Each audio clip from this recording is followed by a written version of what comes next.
thanks to a 9-0 decision from the U.S. Supreme Court. An MS-13 gang member, citizen not of the United States, but El Salvador, will not be coming back to this country. You know what? You break our laws, you don't respect our borders and sovereignty, that means you go home. To the utter dismay of fake news, CNN. Take a look. Do you plan to ask President Bukele to help return the man who your administration says was mistakenly deported? The man who was mistakenly deported to El Salvador? Well, let me ask Pam, would you answer that question? Sure, President. First and foremost, he was illegally in our country. He had been illegally in our country. And in 2019, two courts, an immigration court and an appellate immigration court, ruled that he was a member of MS-13 and he was illegally in our country. Would you answer that question also, please? Yes, gladly. So, as Pam mentioned, there's an illegal alien from El Salvador. So, with respect to you, he's a citizen of El Salvador. So, it's very arrogant even for American media to suggest that we would even tell El Salvador how to handle their own citizens as a starting point. As two immigration courts found that he was a member of MS-13. When President Trump declared MS-13 to be a foreign terrorist organization, that meant that he was no longer eligible under federal law, which I'm sure you know, you're very familiar with the INA, that he was no longer eligible for any form of immigration relief in the United States.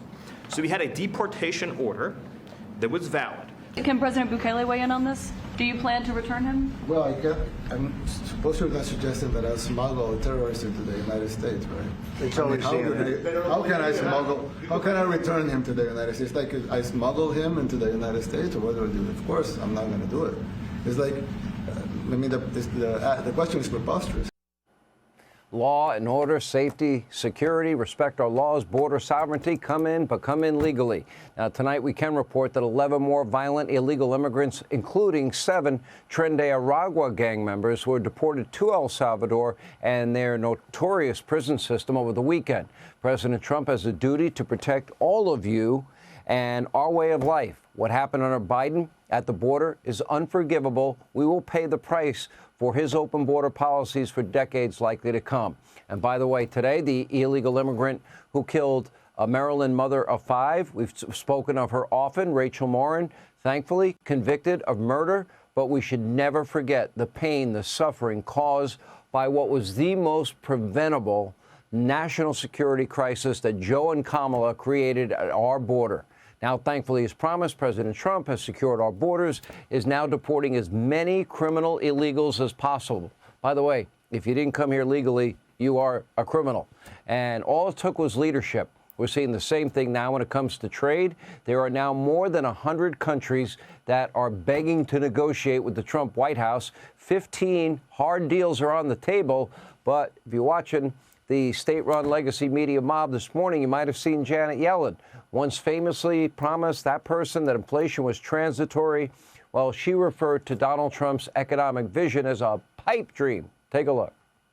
I don't understand the rationale for the tariffs. Perhaps it's to bring back American manufacturing, but I really think that's a pipe dream and not something that is likely to be accomplished. And we could even raise questions about whether or not, in a broad-based way, that's a desirable goal.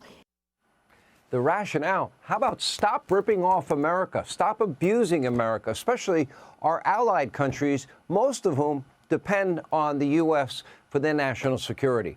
Other big news today, tech giant NVIDIA announced a $500 billion investment right here in the USA, entirely manufacturing their supercomputers, AI infrastructure inside this country for the very first time. But according to ABC's John Karl, another elitist in the media, this type of investment is not actually a good thing. Apparently, he's worried that we will become, quote, a nation of cobblers. Take a look. The president also said there's going to be a transition cost, transition problems.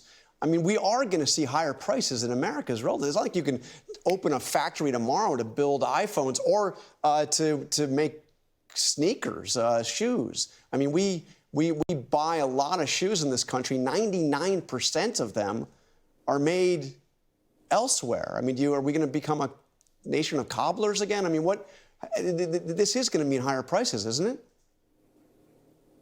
I mean, have you seen, I don't necessarily think so. I think the idea is that we can manufacture here in America. All right, as a former blue-collar worker for decades of my life, I kind of take it as a compliment, but this isn't just about good American jobs. It's also a matter of national security.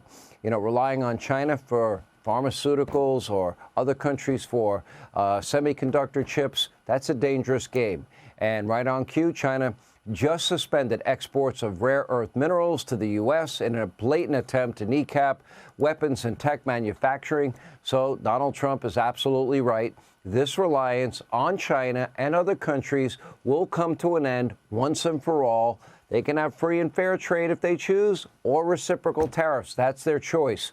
The president will almost never get any positive coverage from the legacy media mob. The good news is almost no one in the U.S. trusts or respects these people anyway. So what's the point? It doesn't really matter what they say or what they write any place, anywhere. Anyway, these far-left Democrats pretending to be newsmen are screaming into the void.